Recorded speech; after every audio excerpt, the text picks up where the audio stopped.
मेरा संदीप सर से एक क्वेश्चन है कि जैसे हम लोग जब आपकी वीडियोस देखते हैं तो हम लोग मोटिवेटेड हो जाता है कि हम लोगों को गवर्नमेंट या फिर इन सब फील्ड्स में छोड़ के अपना कुछ स्टार्ट करना चाहिए जिससे देश में एंटरप्रेन्योर्स या फिर जॉब्स बढ़े। फिर हम लोग देखते हैं आप लोगों को कि मैं यूपीएससी में एक ऐसी पावर होती है जो हम करना चाहते हैं वहाँ पे हमको डायरेक्ट पावर मिलती है। जैसे कि मैं अगर एजुकेशन के फील्ड में कुछ अच्छा करना चाहती हूँ तो मेरे पास डायरेक्ट पावर होती है कि हम लोग वहाँ से कर सकते हैं। तो मैं ऐसा मेरे पास ये क्वेश्चन फिर मतलब दोनों में कॉन्ट्रडिक्शन चलता रहता है। ना ना कॉन्ट्रडिक्शन नहीं चल रहा है, इसे कॉन्ट्रडिक्शन नहीं कहते, इसे कंफ्यूजन कहते हैं। मतलब एक गोल होता है ना या फिर एक मतलब हमारे पास एक टारगेट होता है कि हम ये काम करने के लिए यूपीएससी में जा रहे हैं। नहीं, सरकार जो कहेगी वो करना है। हाँ, I was about to say that. आपका क्या गोल है? आपको आपका क्या थोड़ी है, आपकी पार्टी का मैनिफेस्टो थोड़ी है, बहुत बड़ा बात हो रहा है। आप एक राजपत्रित अधिकारी हैं, गेजेटेड ऑफिसर। आपका जो मिनिस्टर होगा फोन मिलेगा, मैडम जी हाँ ये कस्तूरबा गांधी प्लान में अभी तक कितना काम हुआ जी sir, I give the review in the evening sir, okay thank you ठीक है मैडम बाय, खत्म। सो आपका कहने का मतलब है कि जो सिविल सर्वेंट बनते हैं या आईएएस ऑफिसर बनते हैं उनके पास कोई पावर नहीं होती। पावर होती है जब तक जनता अपनी पावर नहीं समझती। आज की डेट में इस देश में पावरफुल कौन है? जनता। We the people of India solemnly resolve. Yes sir. ये जनता बेचारी पावर जानती है तो डीएम का ऑफिस से लेते हैं हुजूर। इसको बेचारे को बताया नेता देखा, मेंबर ऑफ पार्लियामेंट देखा, पैर छू लिए, तेरे फूफा है? नहीं भैया नहीं भैया सांसद जी है, सांसद जी है तो क्यों पैर छू रहा है? तो पावर इस असलियत में इस देश की जनता के पास है, क्योंकि वो जानती नहीं है इसलिए तुमको इनके पास इनको काम करने का अधिकार है। ये है the right to work, the right to implement. लेकिन क्योंकि जनता अपने अधिकार को नहीं जानती तो तुम्हें दूर से दिखाई पड़ता है कि आप बेटा कंफ्यूजन से बाहर आओ, ठीक है, और ग्लैमर मत देखो। आप बेसिकली पावर नहीं देख रहे हो, आप ग्लैमर देख रहे हो। आपको जो करना है उसको डिसाइड कर लो आप, और उस रास्ते पे आगे बढ़ो कि आप कल किसी भी फील्ड के मुकेश अंबानी बन जाओ, अडानी बन जाओ, वॉरेन बफेट बन जाओ, बिल गेट्स बन जाओ, इस रास्ते पे जाओ।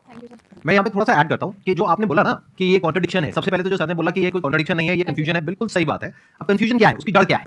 आप क्या कर रहे हो, आप बस हम लोगों की बातें सुन रहे हैं। यहाँ से मैंने कुछ बोला, इन्होंने कुछ बोला, दोनों अलग अलग स्टैंड पॉइंट है। मतलब इस दुनिया में आर्ट्स भी है, साइंस भी है, कॉमर्स भी है। अब आप कहोगे अब इन तीनों में कॉन्ट्रडिक्शन है। अरे कॉन्ट्रडिक्शन नहीं है, अलग अलग लोगों के लिए अलग अलग स्ट्रीम है। डिपेंड्स अपॉन कि आपकी प्रेफरेंस क्या है, आपकी प्रायोरिटीज क्या है। तो आपको तीन चीजें देखनी पड़ेगी, एक अपना पास्ट, अपना प्रेजेंट और अपना फ्यूचर। कि पास्ट में आपने कैसा परफॉर्म किया है। अगर आप पढ़ाई में बहुत अच्छे रहे हो तो आपको क्लियर नजर आएगा कि अच्छा मुझे पढ़ाई से रिलेटेड कुछ करना है, तो वहां से रास्ता क्लियर हो जाता है। बट अगर आपके दिमाग में 24 घंटे बिजनेस आइडियाज घूमते रहते हैं, जहां भी जाते हो वहां पे गोलगप्पे खा रहे होते हो, आपके दिमाग में चल रहा होता है अब इतने पैसे ले लिए, उसमें से इतने का गोलगप्पा, इतने का पानी है, पानी तो इतना फ्री होता है, मेरे से लिया 20 रुपए, ये तो 5 रुपए का काम है, तो 15 रुपए इसके पास में गए, कितने लोगों ने एक दिन में खा लिए, इतने पैसे कमा लिए, व्हाटएवर। अगर इस तरह का आपका माइंडसेट है तो वहां पे एंटरप्रेन्योरशिप, स्टार्टअप, इन सब चीजों का बेनिफिट है।